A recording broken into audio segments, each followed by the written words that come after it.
सुनो। हाँ? अगर मैं इतना खराब हूँ तो तुम मेरे लिए करवा चौथ का व्रत क्यों रखती हो? बड़े चालाक बनते हो। अरे मैं तुम्हें इतना सुधारने के बाद दूसरे को क्यों पूजने दूं? मुझे एक बात समझ नहीं आती, शादी के बाद औरतों को सुहागन बोला जाता है और शादी के बाद मर्दों को क्या बोला जाता है? आज महिलाएं आसमान में चांद देखेंगी और पुरुष बेचारे अगल बगल की छत पर देखेंगे।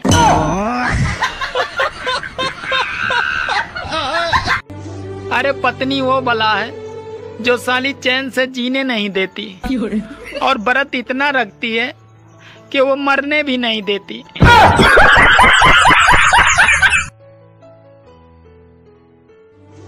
अरे आदमी अपने घर में सिर्फ दो ही कारणों से खुश होता है, या तो बीवी नहीं हो और या तो बीवी नहीं हो।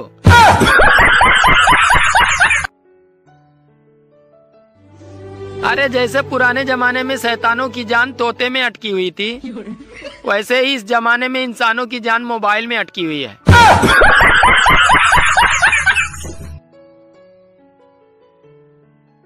मेरी मम्मी। सुनो, आज पाव भाजी खाने चले? चलो, तुम पाव भाजी खा लेना, मैं पौवा और भाजी खा लूंगा।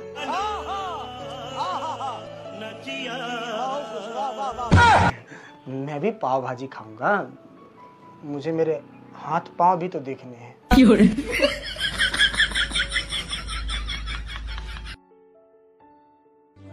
120 साल बाद ऐसा संयोग बना है, साला टमाटर भी 120 का और क्वार्टर भी 120 का।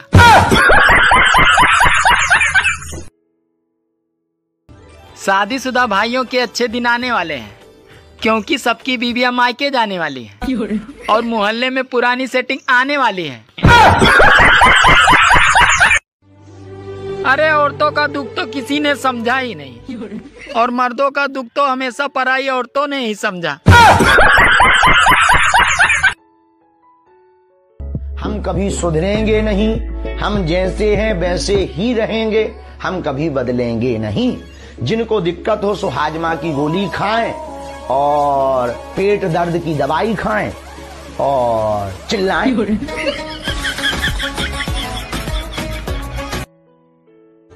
ईमेल और जीमेल चाहे कितनी भी तरक्की कर लें, पर खबर फैलाने में आज भी फीमेल सबसे आगे हैं।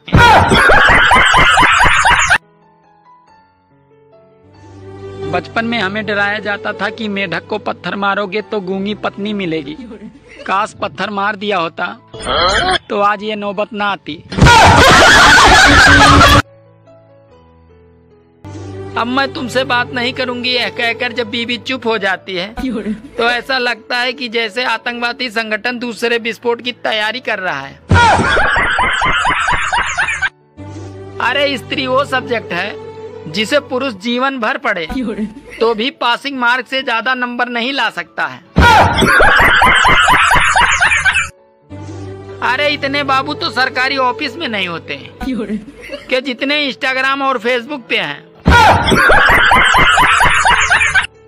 क्या आपको पता है दो कट्टर दुश्मनों का पुनर्जन्म पति पत्नी के रूप में होता है? गाइस मुझे तो हैप्पी दशहरा की इतनी बधाइयाँ मिल रही है कि जैसे रावण को मैंने ही मारा हो।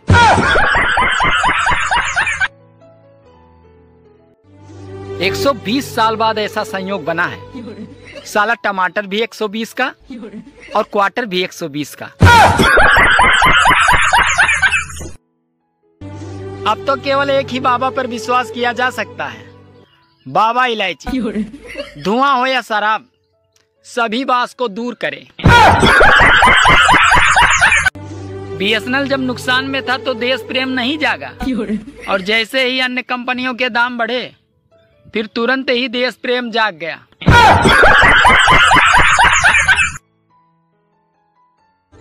ईमेल और जीमेल चाहे कितनी भी तरक्की कर लें, पर खबर फैलाने में आज भी फीमेल सबसे आगे हैं।